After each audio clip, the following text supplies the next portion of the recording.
पूर्ण पाहण्यात आला आणि अशा दिसून आला की त्या दिवशी रात्री ज्यावेळी हे घटना घडला त्यावेळी ड्रायव्हरवर दबाव आणण्यात आला होता की त्यांनी स्वतः त्यांचे अंगावर या केसची जबाबदारी घ्यावी.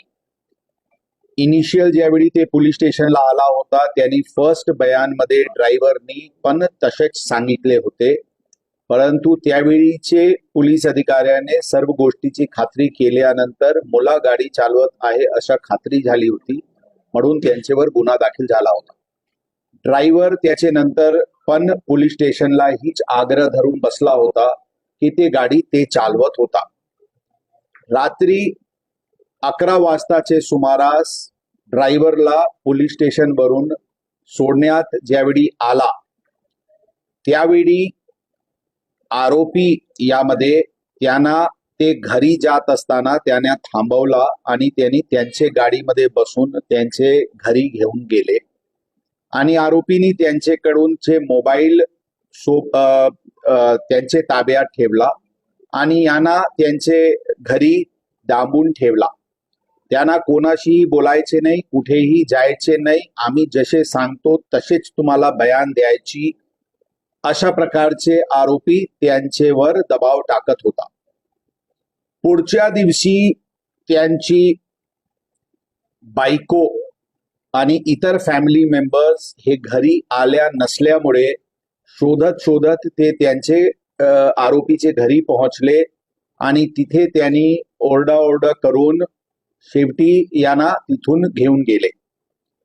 त्याच्यानंतर हे ड्रायव्हर अत्यंत भीतीचे वातावरणात होता. परवा त्यांना शोधून क्राईम ब्रांचकडे आणण्यात आला होता आणि त्यांचे बयान घेण्यात आली होती आणि काल काही बयानमधल्या काही गोष्टी प्राथमिक कोरोबरेट करण्यात आली आणि नंतर काल गुन्हा 342, 365 आणि 368 रॉंगफुल कन्फाइनमेंट, किडनॅपिंग, एबडक्शन आणि दमदाटी अशा प्रकारचे गुन्हा 2 आरोपी विरुद्ध दाखल करण्यात आलेली आहे. एक आरोपी यांना अटक करण्यात आलेली आहे, त्यांना आज कोर्टात प्रोड्यूस करण्यात येते. दुसरा जे आरोपी आहे ते सध्या ज्युडिशियल कस्टडीमध्ये असल्यामुळे त्याचे प्रोसिजर करून त्यांना ताब्यात घेण्याची कारवाई करण्यात येईल.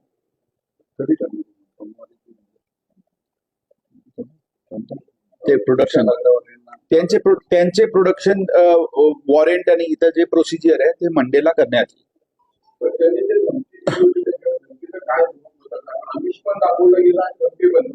बरोबर आहे, तुम्ही तुमचे अंगावर घ्या, तुम्हाला भरपूर गिफ्ट देऊ, बक्षीस देऊ, जे तुम्ही मागणार ते आम्ही देऊ.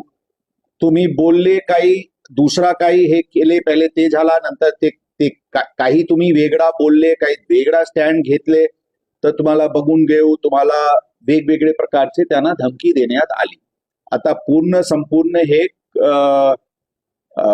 आज सकाळी घटनास्थळ पंचनामा पण स्पॉटचे झालेली आहे. आता आज त्याचे प्रोड्यूस करून PCR घेऊन मोबाईल फोन्स आणि इतर जे काही रिकव्हरी त्यांच्याकडून करायचे त्याची प्रक्रिया पूर्ण करण्यात येईल.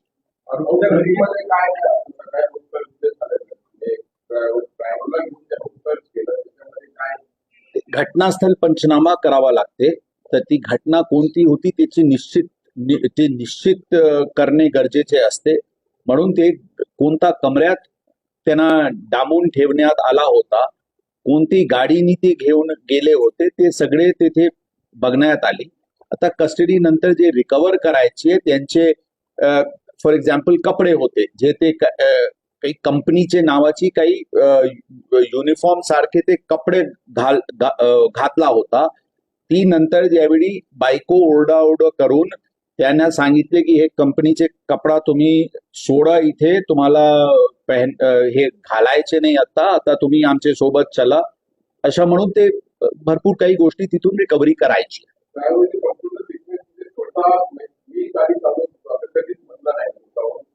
कधी नाही, ड्रायव्हर म्हणतात की आम्ही चालवतच नव्हते, आमची काही हेच नव्हती, आम्हाला जबरदस्ती ते आम्ही दाखवून आणि दबाव तंत्राचे वापर करून ते करत होते. ते नाही हे झाला. मी सुरुवातीला दबावमध्ये स्टेटमेंट दिले होते पोलीस स्टेशनला. नंतर पोलिसांचे लक्षात आला होता. मी अत्यंत घाबरले होते.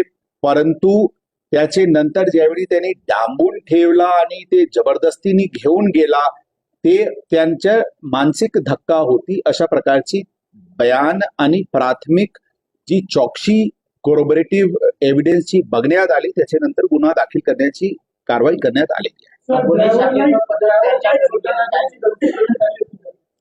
त्याबद्दल आता याचे व्यतिरिक्त सध्या तपास अत्यंत प्राथमिक स्टेजवर आहे. याबद्दल आपल्याला नक्कीच पुढच्या काळात सांगण्यात येईल. तसे काही प्रत्यक्ष मारहाण बद्दल आतापर्यंत त्यांनी सांगितलेले नाही.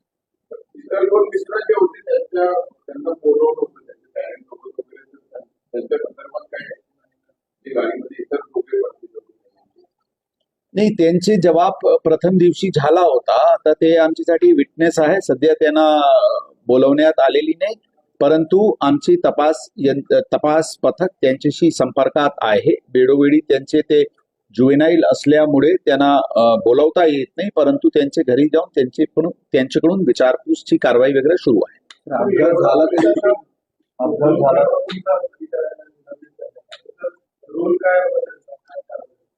ओव्हरऑल जे मी काल सांगितले होते, बेसिकली जे सुरुवातीला वरिष्ठ अधिकारी यांना कळवणे, तात्काळ त्यावेळी घटनास्थळवरूनच त्यांना पोलीस स्टेशनला न आणता हॉस्पिटलला घेऊन जाणे, अशा प्रकारची जी सुरुवातीला जे दुर्लक्ष झालेली आहे आणि ओव्हरऑल जे त्यांचे पूर्ण कंडक्ट होता ते योग्य नसल्यामुळे त्यांना निलंबितची कारवाई करण्यात आलेली आहे. प्राथमिक चौकशी आदेशित आहे.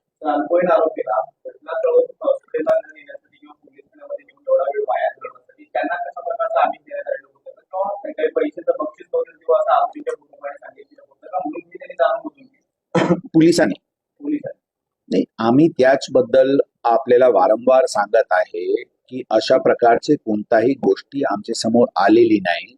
परंतु एंड रिझल्ट आपण जर बघितले तर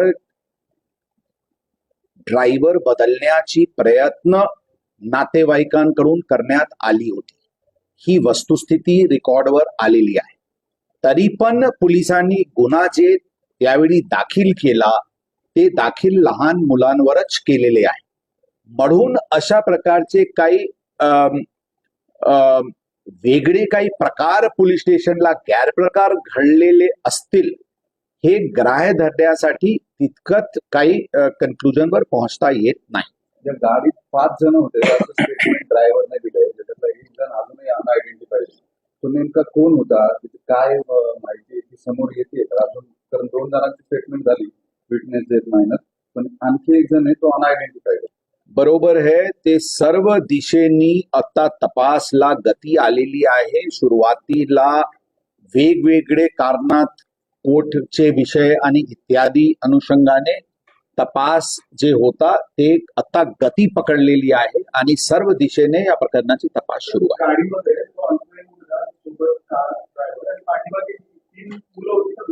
यामध्ये सीसीटीव्ही फुटेजेस वरून स्पष्ट दिसत नाही. सुरुवातीला 2 होते, नंतर एका दुसऱ्या ठिकाणावरून 3 होते की 4 होते, एक्झॅक्टली त्याबद्दल आता निष्कर्षवर पोहोचण्यात आलेली नाही. त्या सर्व दिशेनी युद्ध पातळीवर या प्रकरणाची तपास सुरू आहे.